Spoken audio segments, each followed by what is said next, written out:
the Germans, I think, in a fit of sheer insanity, just voted to appropriate money well beyond their budgetary capability. And they violated the Grundgesetz, rather, the Constitution, to do it. But I don't think it has any long-term stability. I think we have to make it clear what we will and will not do. And at that point, the Europeans will have to come to terms with reality.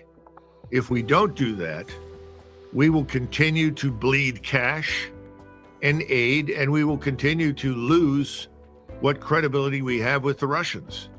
And again, the most important objective in all of this is for us to reconcile our differences with the Russians, to normalize our relations. That's the number one objective. We should not lose sight of that objective. Absolutely, yeah. And Trump is on that, whether sometimes it seems that may be drifting into the background or so, but I think if he put that on the front burner, that would help clear things up about what to do next. And one of the things that may imply that he does have it on the front burner is Steve Witkoff, in an interview with Tucker Carlson over the weekend, implied, or he actually stated, that is, beyond the wars with some of what's driving President Trump right here. But in terms of what is going to be required to reach this end state, Lavrov has been talking about, he just mentioned about the denazification, but the other big thing, which according to Witkoff is the probably the central biggest thing, is what territory is going to be going to whom. Here's how he put it. First of all, I think the largest issue in that conflict are these so-called four regions: Donbass, yes. Crimea, the names, Lugansk, yeah. Lugansk, and there's two others. They're Russian-speaking. Yep. There have been referendums where the overwhelming majority of the people have indicated that they want to be under Russian rule. Yes. I think that's the key issue in the conflict. So that's the first thing. That when that gets settled, and we're having very, very positive conversations. And Russia controls that. In fact, some of those territories are now, from the Russian perspective, part of Russia. Correct. That's correct. But this has always been the issue, right? And it's sort of no one wants to talk about it. That's the elephant in the room. The elephant in the room is there are constitutional issues within Ukraine as to what they can concede to with regard to giving up territory. The Russians are de facto in control of these territories. Yes. The question is, will they be? Will the world acknowledge that those are Russian territories? Will it end up? Can Zelensky survive politically if he acknowledges this? Can Zelensky survive politically if he acknowledges this? This is the central issue in the conflict. And I think that indirectly ties into the political stuff, because Witkoff instead mused out loud. And by the way, obviously they knew that this was going to be blasted all over Russia and Ukraine specifically. But he said, can he survive politically? I think the answer is clearly no, or he probably would have been doing something like that before. So then and by the way, that message was received in Ukraine, as this headline from today shows that they're livid about that. They said it's absolutely unacceptable what Witkoff said regarding the occupied territories, et cetera.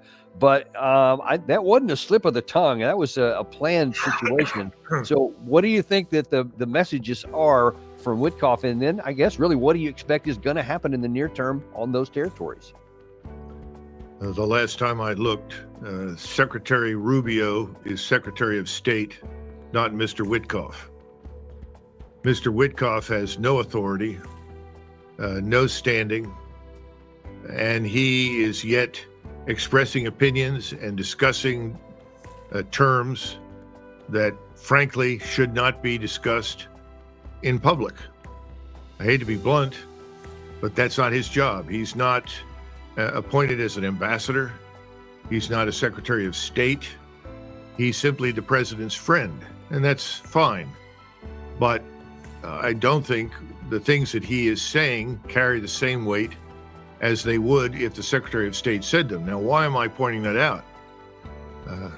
Very simply, you asked before, why isn't President Trump moving decisively to do some of these things that we discussed?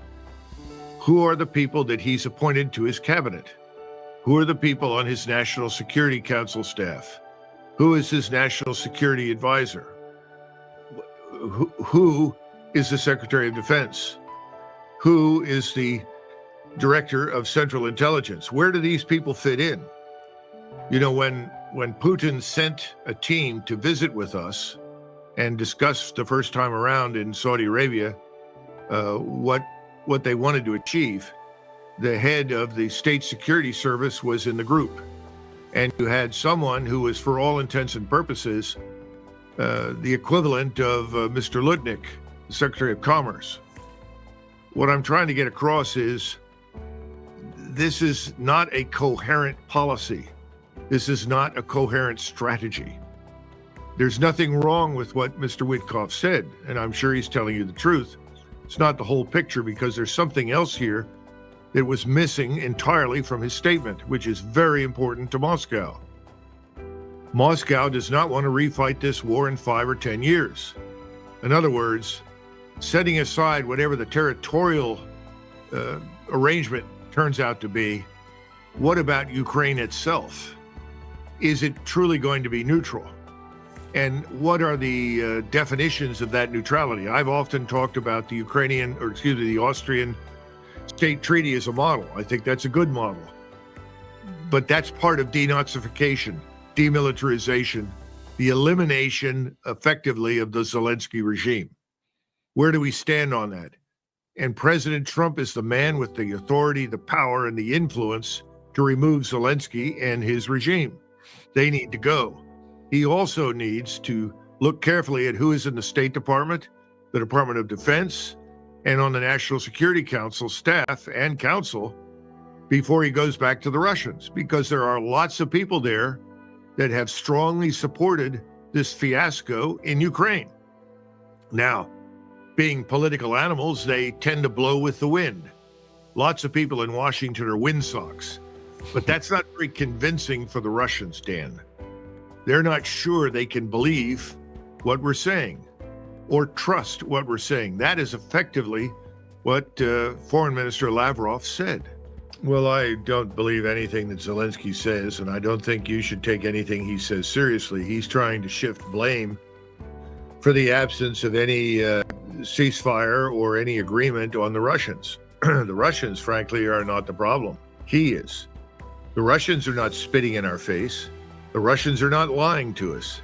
Zelensky has lied to us, and Zelensky spits in our face. So let's get that straight. That's something President Trump needs to understand.